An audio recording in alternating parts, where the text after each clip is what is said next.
Bulabinaka, my name is Litia and I'm from the beautiful island of Laos and I love listening to Today FM. Today FM rock. My name is Casey, I'm from Tabua. We love Today FM in Tabua. Today FM rocks. My name is Selena, I'm from Tavenga Vengamba. I love listening to Today FM. Today FM rocks. Pula, my name is Carlo. I love listening to the music in Today FM, in Malak Island. Today FM rock. Today's hit music. In the news tonight, soft ground blamed for miner's death. Taxi Association raises grievances. And inclusivity important in Global Climate Action Program. From the studios of FBC Suva, Amrita Sagar. The Mineral Resources Department has today revealed preliminary findings over the cause of death of a 37-year-old man at Vatukola Gold Mine earlier this week. The miner fell in a sinkhole at the Vatukola Gold Mine on Wednesday night and his body was recovered on Thursday morning. Ali Kimbia has more. A board of inquiry was set up by the Mineral Resources Department this week to investigate the cause of death, and it was due to soft ground. The preliminary findings indicate that there was some soft ground which led to the miner falling what we call a sinkhole. So it's been secured and to ensure that the ground is safe. Work at the mine where the tragic incident took place has been ceased, and Malakai Finau says the areas where they've detected soft ground wasn't identified earlier. That's quite a depth. It occurs at the 18th level, and the 18th level is it's approximately about some 600 to 700 meters below the surface. Finau says findings from the Board of Inquiry investigation will also determine the safety of work carried out at the Vatukola Gold Mine. The department has confirmed that details of the conclusion of the Board of Inquiry's investigation will be released this week. Ali Kimbia, FBC News. The Fiji Taxi Association has condemned the decision of the Land Transport Authority to introduce colour coding of taxi number plates for the country. Association's General Secretary Rishi Ram says they're concerned about the new law as this will affect taxi operators. Catherine Krishna reports. Fiji Taxi Association General Secretary Rishi Ram says the 3 different types of colour coding of taxi number plates Fiji-wide was done without proper consultation. This from Tailevu to Pacific Harbour. All the cars number plate will start with SU. That means they are operating in Suva here. He says there will be no control over illegal operators once this law is implemented. LTA's board chair Vijay Maharaj says they're taking this step following a fraud case which saw a vehicle owner fined for using a fake number plate. The fake plate was discovered by LTA officials last week when they caught 2 vehicles using the same plate. As a security measure, the authority would also like to announce the introduction of zone coding number plates for taxis. Some of the things you see here in different number codes.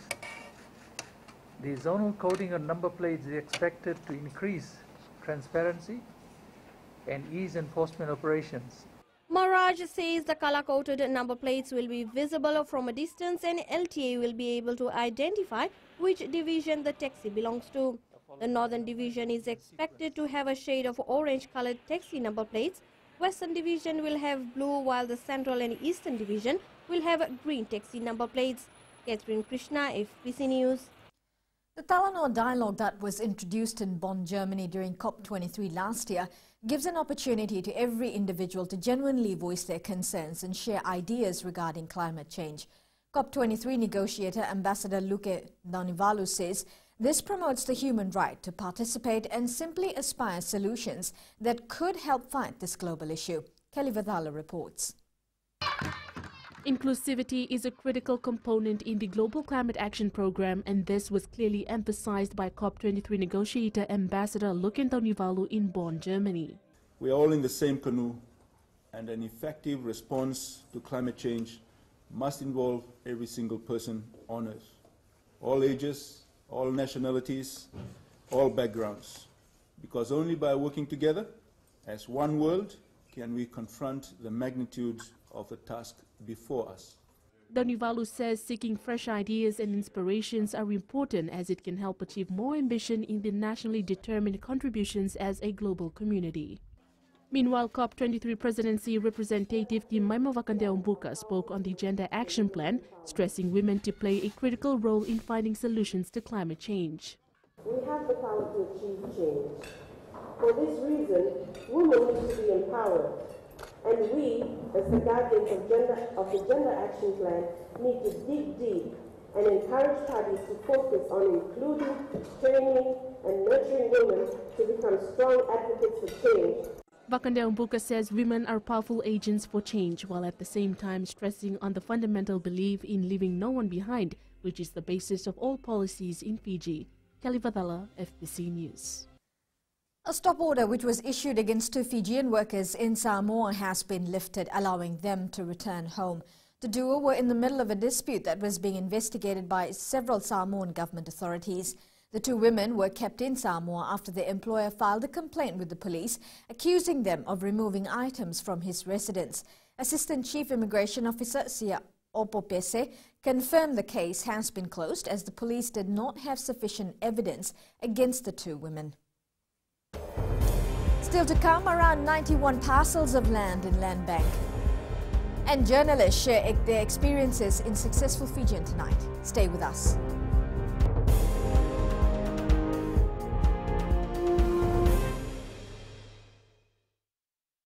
Bula, kera mai singatoka, kera ndo tali taka na varorong na Radio Fiji 1 and Domoy Viti. Ayaw na rin siya. Uti komenasyon mo tikola ndo tali taka na Radio Fiji 1 kina Domoy Viti. Kaya kuyazo sila tali, nagurara may nawamanyi, nandunga. Gitu tali taki na gitu pinasabale, nagundurong varorong na Radio Fiji 1 na Domoy Viti. Na Radio Fiji 1 na Domoy Viti na ponga ni BNN.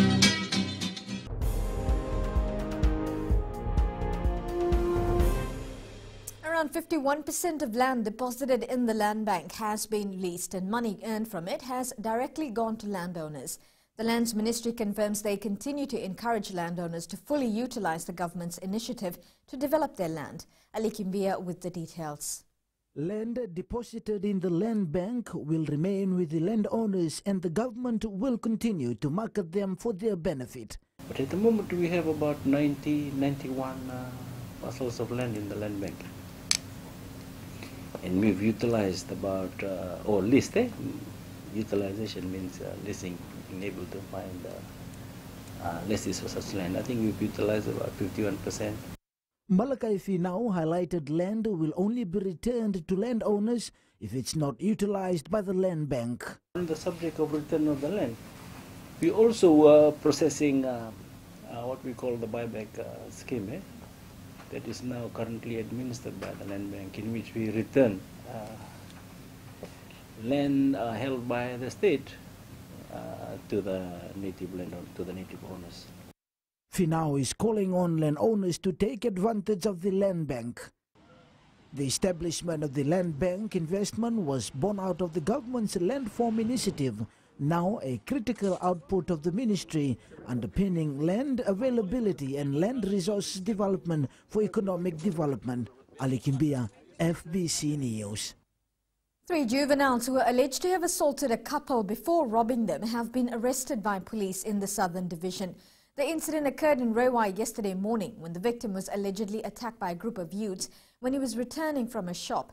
The victim's wife, who was sitting inside a taxi with their daughter, came out to assist her husband and was allegedly assaulted too before they stole her phone.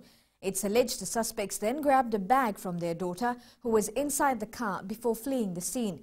Police say quick action by the Southern Division Task Force K9 unit and officers from the Rewanga police station tracked down 3 of the youths aged 17. Police have also recovered all the stolen items. The 3 are being questioned as the investigation continues. Journalists in the country and around the world celebrated World Press Freedom Day this week. Our Successful Fijian segment tonight features some of Fiji's veteran journalists telling their stories and challenges facing the traditional media today. Akusita Tale with more. Successful Fijians is brought to you by the Fiji Development Bank, your partner in progress. Journalism is a lifetime commitment to humanity by using the various avenues at their disposal to share useful information aimed at improving the lives of others. This commitment has kept Communications Fiji Limited News Director Vijay Narayan away from home and his family most of the times. It's not a cozy 8 to 5 job. You have to accept it. When everybody's running home during a cyclone, you're running the other way to go to the newsroom. I mean, I have come from a place my family knows that if there's a cyclone, Dad won't be home.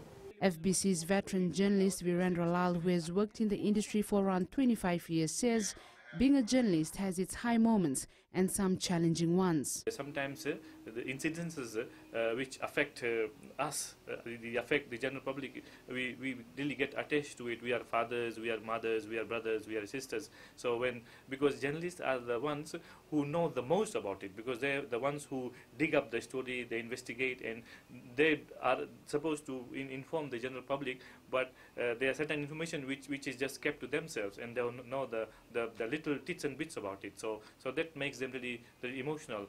But what does it mean to be a journalist in the age of the internet and social media?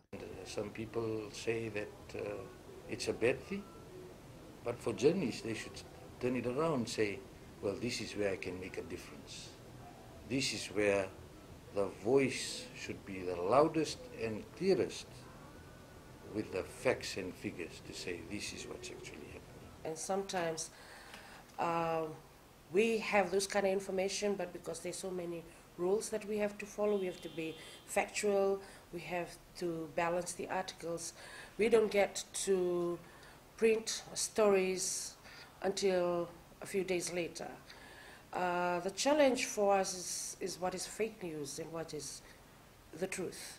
It's absolutely important that a lot of these things that appear on social media are corrected, so that people get not only they get well informed, but with with facts and figures.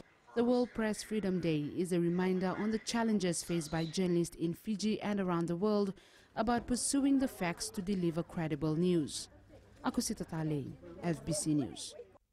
Successful Fijians is brought to you by the Fiji Development Bank, your partner in progress.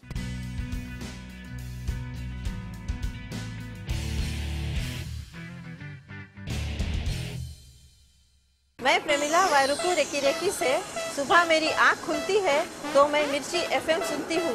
मिर्ची FM is number 1. It's so hot. हम लोग बार town के career driver लोगों ने हम लोग के मिर्ची एफएम सुनो अच्छा लगे. मिर्ची एफएम is hot.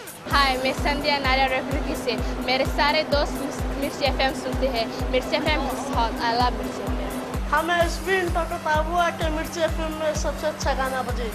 मिर्ची FM, it's hot.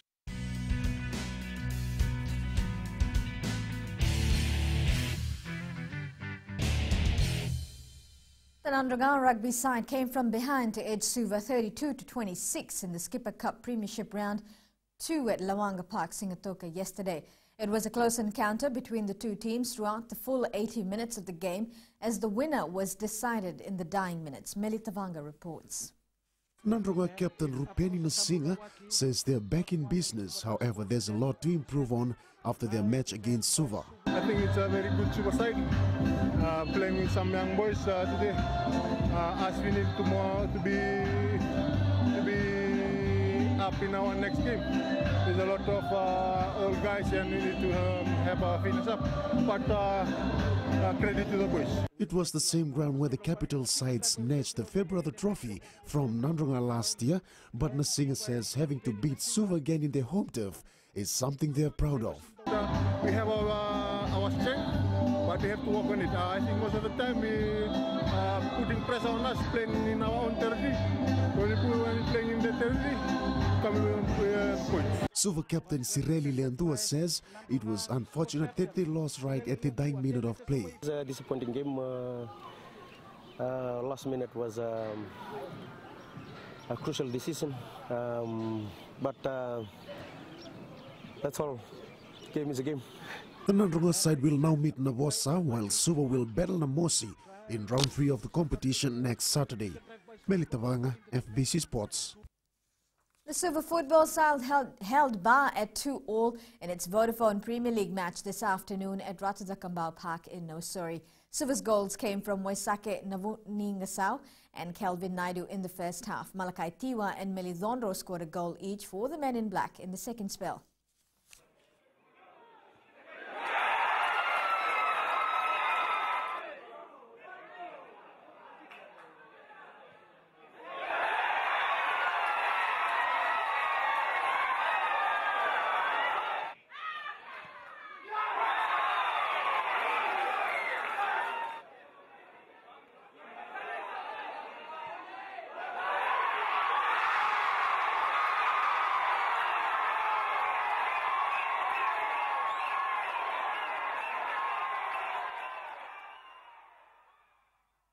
Meanwhile, Rewa defeated Tavua 3-0 at Garvey Park. Ghana-born Fiji-based Joseph Kwadwo was crowned the champion in the main bout of the best boxing promotions at Prince Charles Park in Nandi last night. Kwadwo won the light heavyweight division fight against Vanuatu's Jacobus Kali by a technical knockout in the second round. Melitavanga reports. It was an easy bout for Joseph Kwadwo as he knocked out Jacobus Kali in the second round.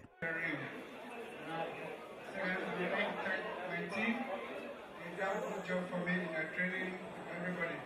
And I'd like to thank all of my sponsors with their support. And I'd like to thank all of the fans that came here tonight to support this event.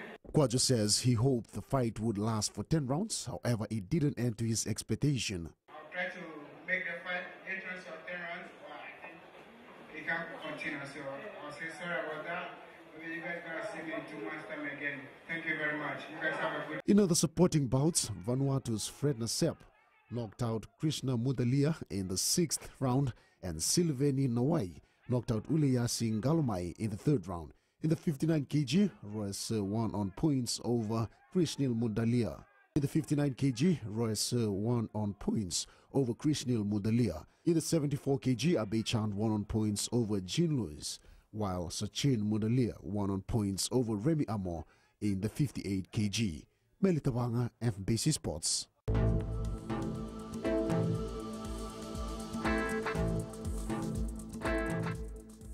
It was yet another beautiful Sunday with fine weather experienced over the country today. We take a look in the burning west. It was a hot and humid day with Singatoka recording the highest temperature at 31 degrees. Eastwards from Pacific Harbour to Suva, picnic spots were filled with sun lovers as many took time out to enjoy the good weather. And up north, a beautiful sunny day spent with family and friends today. At sea, southeast winds 15 to 20 knots, moderate to rough seas. High tide is at 10 p.m. with low tide at 4:32 p.m. Sunrise is at 6:22. As for tomorrow, good weather is forecast to kickstart a new week except for Lambasa with cloudy conditions expected. Tomorrow's temperatures, majority centres will be at 29 degrees. And looking further on to Tuesday, brief showers about the eastern and interior of the larger islands is expected. Afternoon or evening showers elsewhere. It will be cool at night. Recapping the main stories. Soft ground blamed for miner's death. Fiji Taxi raises grievances against colour code plates. And inclusivity important in Global Climate Action Programme.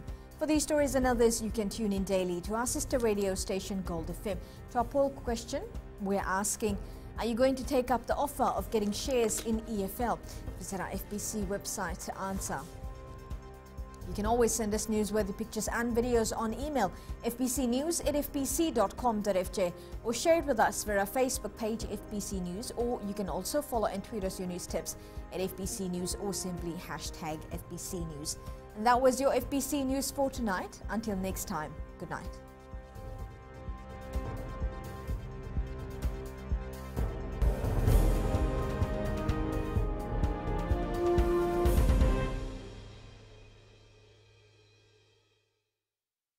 मैं Premila वायरुकू recce recce से सुबह मेरी आँख खुलती है तो मैं मिर्ची एफएम सुनती हूँ। मिर्ची FM is number 1। It's so hot. हम लोग बार टाउन के कैरियर ड्राइवर लोगों ने हम लोग के मिर्ची एफएम सुनो अच्छा लगे। मिर्ची एफएम इज हॉट। हाय, मैं संध्या नारियल रेफ्रिकी से। मेरे सारे दोस्त मिर्ची एफएम सुनते हैं। मिर्ची FM is hot, I love मिर्ची एफएम। हमें स्पिन टको ताबुआ के मिर्ची एफएम में सबसे अच्छा गाना बजे। Mirchi FM, it's hot.